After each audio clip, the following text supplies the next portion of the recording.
देखिए, जिस तरह से शाहाबाद में एक सफल कार्यक्रम हुआ और आप सभी मीडिया के साथियों ने हमारे पार्टी की नीतियों को, हमारे राष्ट्रीय अध्यक्ष जी के विचारों को जन जन तक न बल्कि बिहार में पूरे देश में पहुंचाने का अच्छा प्रयास किया और सफलपूर्वक प्रयास किया है। मैं उसके लिए भी अपनी पार्टी के तरफ से आपका अभिनंदन करता हूँ। शाहाबाद के लोगों ने जिस उत्साह में वहाँ पे मौजूद रहकर और हमारे नेता के प्रति आस्था जताई, मैं वहाँ के तमाम जनों का भी अभिवादन करता हूँ। और इस कड़ी को आगे बढ़ाते हुए नालंदा की धरती राजगीर में बहुजन भीम संकल्प समागम, यह शब्द आप सभी को समझ में भी आ रहा है। जिस तरह से विपक्ष की पार्टी बहुजन हितों की बात करके और एक झूठा नैरेटिव पूरे देश में और अब बिहार में भी चलाने का प्रयत्न गाहे बगाहे कर रही है। बहुजन समाज के लीडर न होने के बावजूद भी विपक्ष के लोग, चाहे वो समाजवादी पार्टी के लोग हो, चाहे वो कांग्रेस पार्टी हो, चाहे वो राष्ट्रीय जनता दल हो, वह दलित हितों की बात करते नजर आते और घड़ियाली आंसू और उनके उत्थान की बात करते हैं। लेकिन जब जब सत्ता उनकी रहती है तब वह इन बातों से बेफिक्र रहते हैं। आज रामविलास पासवान जी पद्म भूषण जो हमारे नेता हैं, उनकी कमी, उनके विचारों को लुप्त होता हुआ हमारी पार्टी नहीं देख सकती। जब तक वह रहे, बिहार नहीं पूरे देश में पिछड़े दलित और अल्पसंख्यकों की बात के लिए सदैव मजबूती से सदन से लेके सड़क तक खड़े रहे। आज हमारे पार्टी के राष्ट्रीय अध्यक्ष की यह नैतिक जिम्मेवारी भी है और सामाजिक जिम्मेदारी भी है कि हम अनुसूचित जाति, अनुसूचित जनजाति, पिछड़े, अति पिछड़ों और उच्च वर्ग के भी जो गरीब लोग हैं, उनके हितों की रक्षा की जाए।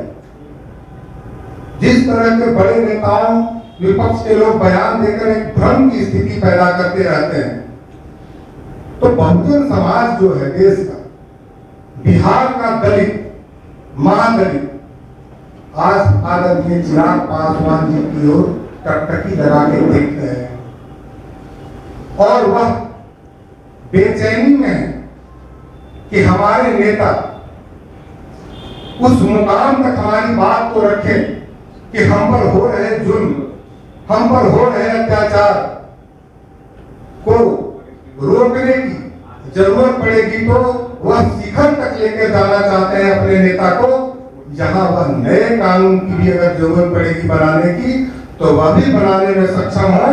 और आरक्षण के मुद्दे पर जिस तरह से कि हम अब इसको दायरे को बढ़ाना चाहते हैं, विपक्ष के द्वारा एक झूठा नैरेटिव गढ़ने का प्रयास किया जा रहा है।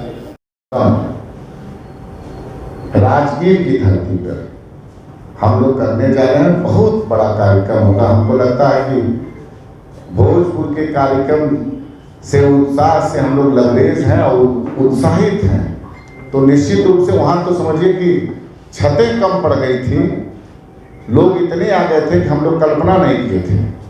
हमारे सभी नेता लोग, हम लोग कल्पना ही नहीं किए थे उससे, मतलब समझिए कि हम लोग कल्पना से परे लोग आ गए थे। तो निश्चित रूप से उससे हम लोग को एक सीख मिली है और हम लोग राजगीर में निश्चित रूप से जो कमियां हैं, जो वहाँ पर शेड का छोटा पड़ जाना, मैदान का छोटा पड़ जाना, ये हम लोग को निश्चित सीख दिया है। आगे से हम लोग ध्यान रखेंगे कि हम लोग अब वो मैदान छोटा, तो ये तो लोगों के चाहने वाले पर है कि छोटा पड़ेगा बड़ा, लेकिन निश्चित रूप से प्रयास करेंगे कि मैदान बड़ा से बड़ा मैदान हम लोग दें, और व्यवस्थाएं जितनी हुई थी उसके वहाँ पर हम लोग 5 हम लोग को करने का लक्ष्य है। और उसी संदर्भ में हम लोग 29 तारीख को राजगीर में हम लोग बहुजन भीम संकल्प समागम का आयोजन करेंगे, जिसके बारे में हम बोलेंगे।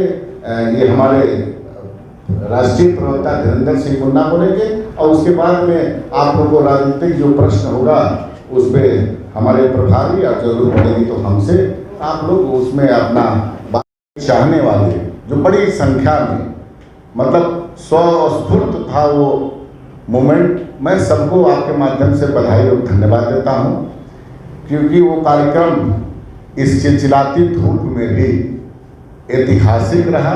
ये दर्शाता है हमारे नेता आदरणीय चिराग पासवान जी की लोकप्रियता, ये दर्शाता है हमारे नेता के vision, Bihar first Bihari first का जो विजन है, उस पर पूरे बिहार में, विशेषकर आरा में जो लोग आए हुए थे, लगभग 33 विधानसभा के लोग, उनका स्नेह आशीर्वाद, तो निश्चित रूप से ये गौरवशाली पल था हम लोग के लिए। हम लोग में मतलब एक समझिए कि एक उस दिन के बाद एक अलग सी ताकत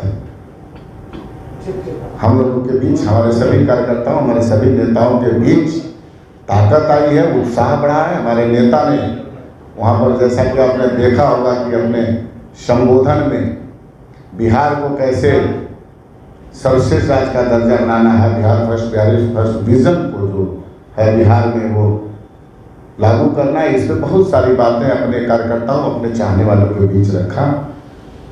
तो मैं आप लोग के माध्यम से उधर के सभी हमारे चाहने वाले, हमारे कार्यकर्ता, हमारे नेता, सबका मैं धन्यवाद करता हूं पार्टी के तरफ से। और इसी क्रम में हम लोगों ने 29 जून को हो रहा है, दिक्कत हो रहा है, कौन लोग हैं, नाम बता दीजिए। जीतन राम मांझी भी लगातार सवाल खड़े कर रहे हैं। देखिए, इस सवाल का जवाब देने के लिए मैं किसी भी वरिष्ठ नेता का नाम नहीं लूँगा, लेकिन मुझे ये अवश्य पता है, अलग अलग तबकों से खबर आ रही है कि कुछ लोग हैं, कुछ राजनीतिक ताकतें हैं, शक्तियां हैं, जिनको इस रैली की सफलता से थोड़ी असहजता है। इस रैली की सफलता से उन लोगों को इस बात की आशंका है कि चिराग पासवान जी, जो पूरे बिहार को साथ में लेकर के चलना चाहते हैं, उनसे आगे निकल रहे हैं। हमारी पार्टी, हमारे नेता अपने एजेंडा पर, गठबंधन के एजेंडे पर आगे बढ़ रहे हैं, और उसको लेकर के हम लोग आगे भी अपनी पार्टी के कार्यक्रमों के हिसाब से बिहार के लोगों के समृद्धि और विकास के लिए बात करते रहेंगे। ऐसे जो भी लोग ऐसी आशंका रखते हैं, वो लोग आने वाले चुनावों में भी अपनी कुछ सीटों पर अपनी दावेदारी देखते हैं। तो क्या मेरा सीधा प्रश्न उनसे ये होगा कि क्या आपकी चुनाव की तैयारी गठबंधन में रहते हुए आप गठबंधन के धर्म को पालन नहीं करेंगे? क्या अगर आपकी मांग 10, 20 या 30 सीटों की है, तो आपकी तैयारी क्या सिर्फ 10, 20 और 30 सीटों पर रहेगी?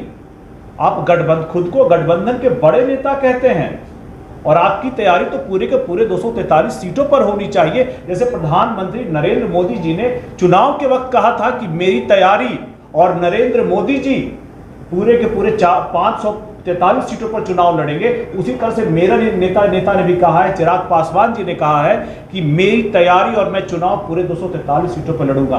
तो क्या गठबंधन के बाकी जो वरिष्ठ नेता हैं, जो ऐसे सवाल खड़ा कर रहे हैं, जिनको असहजता हो रही है, क्या अपनी सीमित सीटों पर ही अपनी चुनाव की तैयारी रखे हुए हैं?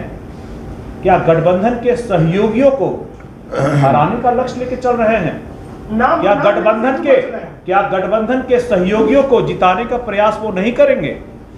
पर जीतन राम मुझे लगता है आप पत्रकार लोग इतने जीनियस हैं, विद्वत लोग हैं, कुछ सवालों का जवाब मैं आपके बुद्धि और विवेक पर छोड़ता हूँ। जितना अगला सवाल। राम मांझी ने भी स्पष्ट कहा है कि आप सीट बढ़ाकर मांगने के लिए इस तरह का कार्य कर रहे हैं, भीड़ बुला रहे हैं और एक ही गाड़ियों को 3 बार करके शूट करवा रहे हैं। देखिए, किसी भी दल के मंत्री, विधायक और नेता क्या कहते हैं उससे बहुत फर्क नहीं पड़ता। उस पार्टी का राष्ट्रीय अध्यक्ष क्या कहते हैं ये पत्थर की लकीर मानी जाएगी। और उस पार्टी के राष्ट्रीय अध्यक्ष संतोष कुमार सुमन जी का जो बयान कल भी आया है कि हम लोग गठबंधन के मजबूत, हम पांचों के पांचों दल एनडीए गठबंधन के मजबूत सहयोगी हैं और सभी का लक्ष्य गठबंधन में अपने खुद के दल के जो नेता होंगे जो चुनाव लड़ेंगे और गठबंधन के सहयोगियों को जिताने का प्रयास करेंगे, उनकी लाइन को हम पत्थर की लकीर मानते हैं। किसी भी विधायक, मंत्री या केंद्रीय मंत्री की लाइन को फिर हम अहमियत उस पार्टी के राष्ट्रीय अध्यक्ष के बयान के सामने नहीं देते। अभी अनुसूचित जाति आयोग बना, उसमें चिराग जी के जीजा जी को बना दिया गया, सांसद में भेजना था तो आपको भेजा गया, तो विपक्ष आरोप लगा रहा है कि चिराग जी के लिए परिवार भ्रष्ट हो गया है। देखिए, आरोप वो लगा रहे हैं जिनके पिता, जिनकी माता जी, जिनके खुद के भाई, जिनकी बहन, एक और बहन, एक और भाई, एक और बहन, सभी लोग या तो सांसद हैं, विधायक हैं और या बनने की उम्मीद और आकांक्षा रखते हैं। आप ये बताइए कि इस मेरिट का जो एक विवाद बखेड़ा हर बार खड़ा किया जाता है, इसकी कोई तो परिभाषा होगी। अगर जिसने पार्टी के लिए पिछले 20 से अधिक वर्षों से अपना कीमती समय दिया है, क्या ये पार्टी का दायित्व नहीं बनता है कि उसको इस बात के लिए उसका सम्मान करते हुए उसको कभी न कभी किसी संवैधानिक पद पर भेजा जाए? आप ये बताइए कि जब नेता प्रतिपक्ष पहली बार चुनाव लड़े थे तो उनकी उम्र क्या थी और पार्टी के लिए उन्होंने क्या कार्य किया था? आप जिसके बारे में सवाल कर रहे हैं, उन्होंने पार्टी के लिए अपने जीवन के बहुमूल्य 20 साल से अधिक वक्त दिए हैं। पार्टी का यह दायित्व बनता है कि उनके इस त्याग के लिए, समर्पण के लिए, योगदान के लिए पार्टी जरूर उनको किसी न किसी संवैधानिक पद पर भेज करके उनका सम्मान करेगी। इसी तरह से और अब इसके बाद आता है कि अगर जो शिक्षित है, जिसकी रुचि है, काम करना चाहता है और अपने आप को काम करके साबित करना चाहता है, ऐसे लोगों पर भी जब आप परिवारवाद का ठप्पा लगाते हैं, आप उसको लगाने के लिए स्वतंत्र हैं। लेकिन अगर उसके आने से पार्टी आगे बढ़ती है, मजबूत होती है, तो ये स्वीकार योग्य कदम है, उसका स्वागत है। वहां नहीं जहां आप 9वीं फेल होते हुए भी बार बार सिर्फ और सिर्फ मुख्यमंत्री पद के लिए दावेदार होते हैं और आप दलित की बात करते हुए अपनी पार्टी से किसी भी दलित को सीएम का उम्मीदवार बनाने के लिए तैयार नहीं है। मैं आज दावे के साथ कहता हूं, हमारी पार्टी जब सही समय आएगा, चाहे वो दलित समाज से हो, चाहे वो बहुजन समाज से हो, जो भी लोग उसके उपयुक्त होंगे उसको मुख्यमंत्री पद के लिए हम लोग उसका दावेदार बनाएंगे। और यही नहीं, आपको मैं बता दूं कि 2005 में हमारे संस्थापक स्वर्गीय रामविलास पासवान जी ने उस वक्त कहा था, जो लोग आज अपने आप को MY समीकरण के नेता कहते हैं, उस समय कहा था कि मैं, अगर आप किसी मुस्लिम को आप मुख्यमंत्री बनाएंगे बिहार का, तो मैं पूरे के पूरे 29 विधायक का समर्थन देने के लिए तैयार हूं। और इसके लिए उनकी पार्टी को तोड़ करके फिर सरकार बनाई गई थी। इसीलिए जहां पर आप परिवारवाद का आरोप लगाते हैं, साथ ही साथ आप याद रखें कि 4 उंगलियां आपकी तरफ भी होती हैं।